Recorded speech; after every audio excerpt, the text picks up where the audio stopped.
Wilayah-wilayah yang paling banyak ulamanya itu adalah wilayah-wilayah yang kriminalitasnya paling banyak, paling tinggi. Barangkali nggak percaya silakan cek. Kita misalkan jalan-jalan yang agak jauh ke Belanda gitu. Di Belanda itu tidak ada kriminalitas atau hampir tidak ada kriminalitas, sedemikian sehingga penjara kosong dan mereka terpaksa harus impor narapidana dari luar negeri hanya agar penjaranya ada penghuninya. Tetapi di antara sedikit kriminalitas, Baraya cek di Belanda, kriminalitas paling tinggi itu adalah di circle-nya para ulama. Ini yang saya suka dari Guru Gembul yang selalu yang ganteng dan cabi-cabi. Perkataannya itu kelihatannya logis, very logis untuk orang-orang yang memang tidak mengenal hukum agama dan tidak menggunakan nalar. Saya sempat browsing, saya beneran nggak sih penjara di Belanda itu kok kemudian kosong begitu ya? Saking minimnya orang berbuat kriminalitas di Belanda. Itu benar Guru Gembul nggak salah, benar. Jangan tersinggung orang Islam memang betul. Cuma pertanyaannya apa yang membuat penjara-penjara ini sepi? Ternyata standar kemaksiatan di Belanda itu memang beda. Artinya begini, contoh ya, mohon maaf Guru Gembul ya. Ini poin yang Anda nggak sebutin sehingga kalau orang nggak teliti akan tertipu dengan ucapan Anda. Ternyata standar kemaksiatannya emang beda. Di Belanda itu narkoba saja itu tidak menjadi sebuah kemaksiatan. Bisa contoh di pelabuhan Rotterdam di Belanda merupakan pusat transit narkoba terbesar di benua Eropa. Dari sini narkoba beredar ke seluruh dunia. Tak heran jika seorang jurnalis kriminal terkenal di Belanda, Peter de Vries, berusaha dibunuh oleh kartel narkoba internasional. Nih, di data nih, ini saya tunjukin ya, ini tunjukin. Kenapa di Belanda itu kemaksiatan tidak menjadi kelihatan banyak karena standar kemaksiatan memang minim. Contoh lain, misalnya kalau kita bicara tentang zina itu di Indonesia jika dilakukan bisa terkenal pasal perzinahan sehingga nanti akan masuk dalam ranah berarti ada orang-orang masuk penjara gara-gara berzina. Tapi bisa jadi di beberapa daerah zina itu adalah sesuatu yang legal. Ya, legal artinya dia tidak melanggar aturan-peraturan yang ada di tempat itu. Sehingga penjara-penjara akan jadi kosong bukan karena orang yang bermaksiatnya tidak ada, tapi standar kemaksiatannya memang lebih rendah. Itu jelas ya teman-teman ya. Semoga ini bisa menjawab pertanyaan dari Guru Gembul yang masyaallah tabarakallah semakin hari semakin keren dan semakin hebat ya, cuma logika sejalan sehingga kita menjadi orang-orang yang cerdas dalam berpikir. Udah cerdas berpikir. Dan itu adalah salah satu video yang menarik yang akan kalian tonton hingga akhir. Bagaimana seorang ustadz muda ini menghalau pemikiran liberal dari non-muslim maupun dari muslim yang menyinyir Islam, yang mencoba untuk menyerang Islam. Dan ini adalah salah satu hal yang penting untuk terus menyuarakan melawan kebatilan, menyerang balik orang-orang yang menyerang Islam. Karena di zaman sekarang banyak sekali orang-orang yang tidak mempunyai ilmu agama, tidak mempunyai kapasitas untuk membahas agama. Kemudian ia memasukkan logika-logika sesat yang membuat orang awam terjebak dalam logika tersebut. Dan beberapa yang akan kalian tonton mungkin akan membuka mata kalian. Jadi simak terus hingga akhir agar kalian mendapatkan logika yang benar. Selamat nonton. Assalamualaikum. Waalaikumsalam. Abang Abu Janda, masya Allah. Tuh Ben, pakai kopiah putih ya. Keren banget tuh. Udah kayak Ustadz Abu Janda. Ya, ada apa bang? Allah sangat mengagungkan Bunda Maria. Sampai dalam Al-Quran ada surat Maryam. Itu keren banget, Bang. Bener loh. Ya, tumben-tumben bisa bener begitu. Memang betul di Islam kita memuliakan Bunda Maria. Apa yang disebut dalam sebut Islam namanya Bunda Maryam. Bahkan kalau saya berpikir Nabi Muhammad itu ya, andai kata beliau yang ngarang Quran gitu. Kenapa sih pakai nama surah Maryam? Kenapa nggak surah Aminah aja? Itu saking bagaimana Nabi Muhammad menghormati dan respect kepada Nabi Allah Isa alaihissalam. Terus kenapa bang? Jadi kalau ada muslim yang takut sama Bunda Maria, perlu dipertanyakan keislamannya. Nah, ini mulai ngantuk nih. Keren udah bener bang. Diksinya pertamanya udah bagus, berikutnya udah mulai nyeleweng abang. Yang takut sama Bunda Maria siapa? Kita bukan takut dengan Bunda Maria, Abang Abu Janda. Kita bukan takut dengan Bunda Maria sebagai Bunda Maria. Yang kita takutkan kalau ada seorang muslim udah diajarin untuk bertauhid bahwa Tuhannya cuma satu, qul huwallahu ahad, Allahus samad, Allah yang esa, Allah tempat sandaran kita, lam yalid walam yulad, yang tidak melahirkan dan tidak dilahirkan, walam yakul lahu kufuwan ahad, tidak ada semisal dengan dia. Terus ada ngatain Tuhan yang lahir dari rahim seorang wanita, kemudian dia bisa melahirkan dan dia dilahirkan. Yang kita takutkan itu prinsip keyakinannya. Kalau Bunda Marianya kita respect, kita hormat kok bang. Nggak ada yang benci dengan Bunda Maria ya. Jadi abang nggak usah mengada-ada, belajar dulu lah tentang konsep keislaman dan ngomongnya nggak blunder kayak begini. Ya, ini dari saya udah cerdas berpikir.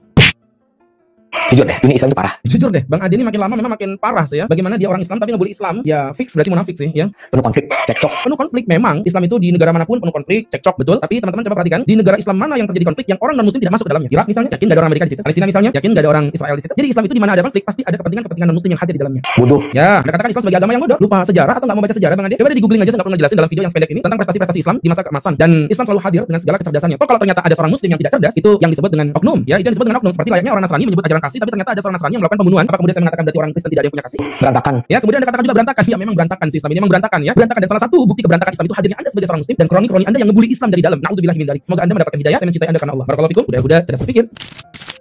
Sok Baraya sadar aja Baraya. Sok Baraya juga. Tuh jangan percaya dengan yang model beginian. Ya ngomong ilmu agama tapi bukan di bidangnya. Rasulullah udah mengatakan dari awal, "Idza wusidal amru li ghairi ahliha fantadri sa'a." Jika perkara itu diletakkan pada mereka yang bukan pada ahlinya, maka tunggulah kehancuran. Kita itu beragamanya dengan cara yang palsu. Itu benar. Kalau kita beragama dengan agama yang palsu nggak boleh. Tapi kan Baraya nggak bisa juga tuh ngejas kami. Setiap mohon maaf ada oknum yang keliru. Oh berarti semua Islam kelakuannya sama seperti itu. Yuk kita kembali Baraya, logikanya dipakai atuh. Ya kenapa? Kalau memang ada yang salah kita kembali kepada dalil inti agama kita, Quran dan hadis. Tadi Kang Gembul ngomong tentang misalnya apa? Kalau agama kita asli kita nggak akan ada korupsi. Di Islam korupsi itu udah diharamkan Baraya. Jadi nggak perlu pakai dibahas-bahas begitu. Kalau ada orang Islam misalnya melakukan korupsi, maka orangnya muslimnya yang bermasalah bukan pada Islamnya. Kalau agama kita asli, kita tuh nggak akan ada yang buang sampah sembarangan. Rasulullah Shallallahu Alaihi Wasallam jauh-jauh hari udah bilang Kang Baraya bahwasannya membuang sampah sembarangan itu tidak diperbolehkan. Bahkan Nabi Muhammad Shallallahu Alaihi Wasallam pernah bersabda bersedekahlah walaupun hanya memungut sampah dan singkirkan sampahnya. Dan sesungguhnya menyingkirkan sampah pun adalah merupakan sedekah di mata Allah. Kalau agama kita itu asli, pejabat-pejabat itu amanah. Semua pejabat dalam Islam harusnya amanah. Kalau ada yang nggak amanah, berarti itu pejabat yang bermasalah. Jangan salahkan Islamnya. Ini kan lucu kalau kita berpikir begini. Ada orang Jawa mencuri, kita bilang Jawa itu pencuri. Ada orang Banjar misalnya ngelem, kita bilang orang Banjar itu tukangnya ngelem. Ini cara berpikir dari mana? Oknumnya. Jangan dihubungkan pada agamanya. Tapi fakta bahwa kita tidak seperti itu menunjukkan bahwa kita tuh menganut agama dengan cara yang palsu. Nah itu benar, dengan cara yang palsu tapi agamanya real benar sekali. Ini introspeksi untuk kita bersama. Cuman yang saya heran, Kang Gembul selalu nyerangnya kepada orang-orang Islam doang. Kenapa nggak digeneralkan untuk semua orang yang beragama? Jadi yang ustadz-ustadz yang kayak gimana itu sebenarnya hanya mencari cara untuk memperkaya diri. Astagfirullahaladzim, sudah saya bilang. Sebenarnya kenapa kok yang disebut cuma ustadz doang? Kenapa yang lain-lain nggak Anda sebut? Kang Baraya yang ganteng yang solih. Kenapa Anda cuma nyerang kepada ustadz-ustadznya doang? Saya cuma ingin ngejelasin aja. Kenapa kok Anda sentimen banget dengan Islam? Padahal di agama lain juga ada kok seorang mohon maaf ya, pendeta yang melakukan tindakan seperti ini.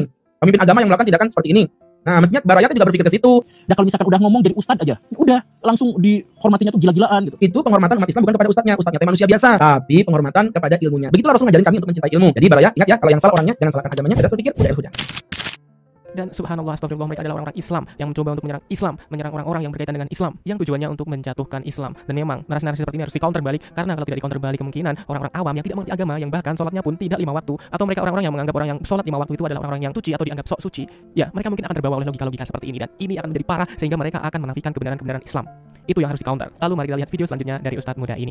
Lebih baik jadi muslim yang jahat atau Katolik yang baik? Lebih baik mana? Orang yang ginjalnya sehat, jantungnya bocor, atau orang yang ginjalnya bocor tapi jantungnya sehat? Terus nggak bisa jawab kan? Karena sebenarnya itu bukan pilihan gitu. Artinya dua-duanya tidak ada jawabannya ya. Sehingga seorang muslim dia akan mencerminkan keislamannya dengan perilakunya. Karena Islam bukan sekedar pengakuan, tapi al-iman ma waqara fil qalbi, apa yang terpatri di hati, wa talaffazahu bil qaul, diucapkan dengan ucapan, wa saddaqahu bil amal, dan dibenarkan dengan perilaku. Jadi kalau ada seorang muslim tapi dia tidak mencerminkan kebaikannya, maka keislamannya patut untuk diragukan ya. Sehingga kalau kita belajar, apakah nanti orang-orang non muslim yang berlaku baik, maka kemudian kebaikannya tidak berfungsi? Kebaikan itu akan dibalas oleh Tuhan dengan cara yang adil, dibalasnya di dunia. Adapun di akhirat nggak bisa ya, karena dia belum login. Ada orang-orang muslim yang berlaku jahat, maka dia mempertanggungjawabkannya di akhirat, walaupun dia masuk nerakanya tidak khalidina fiha, karena dia punya kebaikan tidak selama-lamanya, dia akan masuk ke dalam surga hingga masa di mana Allah tidak menentukannya. Ya, semoga ini bisa menjawab pertanyaannya. Udah, cerdas berpikir.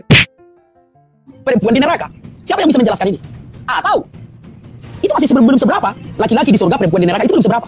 Kulit hitam di neraka, kulit putih di surga, coba dulu. Tuhan macam apa kayak gini saudara-saudaraku?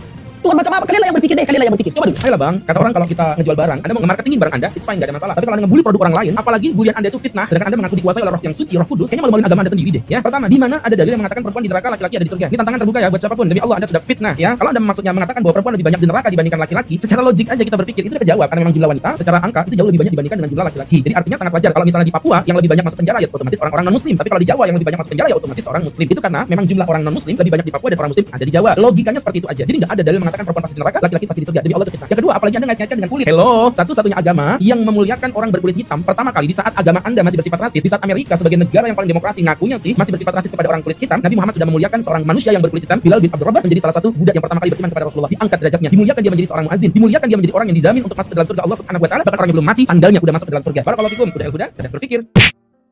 Dan Masya Allah, admin sungguh suka ustadz-ustadz yang seperti ini, yang berani untuk speak up di media sosial, berani untuk gontok-gontokan dengan kaum liberal, demi untuk menjaga kewarasan. Karena banyak sekali di media sosial, banyak sekali ustadz yang tidak mau memberikan komentar-komentarnya terkait dengan isu-isu sosial yang kontroversial, isu-isu sosial yang bisa dibilang merusak logika umat-umat Islam. Dan ini memang harus dilakukan sebuah counter attack yang nyata, dan ini dilakukan oleh Ustadz Khairul Huda ini. Dan Masya Allah, memang cara logikanya yang dibarengi dengan fakta dan juga dibarengi dengan data itu memang harus terus dilestarikan. Dan semoga makin banyak lagi orang-orang yang benar secara logika dalam memahami Islam, yang menyuarakan kebenaran, tidak nyinyir, serta membela Islam ketika Islam diserang dari berbagai arah. Dan memang hadis menyatakan bahwa Islam akan kembali asing di akhir zaman nanti. Karena jika tidak ada ustadz-ustadz seperti ini, dipastikan, admin bisa pastikan bahwa Islam akan menjadi semakin asing karena logika-logika liberal yang ditanamkan oleh orang-orang yang berpikir liberal tanpa mempunyai filter keimanan maupun filter pengetahuan dalam Islam. Dan begitulah, semoga video ini bermanfaat. Terima kasih telah menonton video hingga akhir. Sampai jumpa pada video dakwah berikutnya. Wassalamualaikum warahmatullahi wabarakatuh.